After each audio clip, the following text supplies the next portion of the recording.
रंगपंचमी खेळताना वापरल्या जाणाऱ्या रासायनिक रंगांमुळे आपल्या शरीरावर दुष्परिणाम होऊ शकतात। अनेकदा शरीराच्या विविध अवयवांवर त्याचा विपरीत परिणाम होऊ शकतो।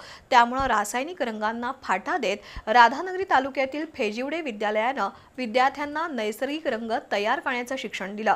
तसंच विद्यार्थ्यांकडून रंग बनवण्याचं प्रात्यक्षिक सुद्धा करून घेतलं।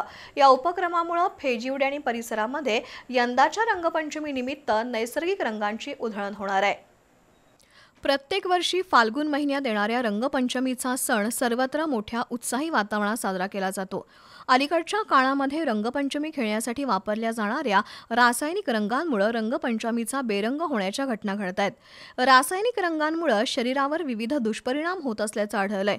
या पार्श्वभूमीवर राधानगरी तालुक्यातील फेजिवडे विद्यालयानं विद्यार्थ्यांना नैसर्गिक रंग बनवण्याचं शिक्षण दिलंय।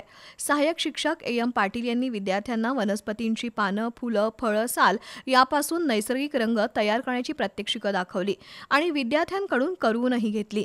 विद्यार्थ्यांनी जास्वंदी, गुलाब, गुलमोहर या वनस्पतींची फुलं तसंच पानं, बिया, बीट, हळद यापासून नैसर्गिक रंग तयार केले।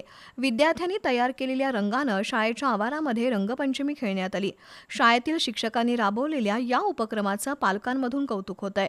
हा उपक्रम राबवण्यासाठी संस्था अध्यक्ष नंदकुमार पाटील, विलास पाटील, मुख्याध्यापक BS एरुडकर, PS Patil, Pravin Dandekar, RR न्यूंगरे यांचं सहकार्य लाभलंय।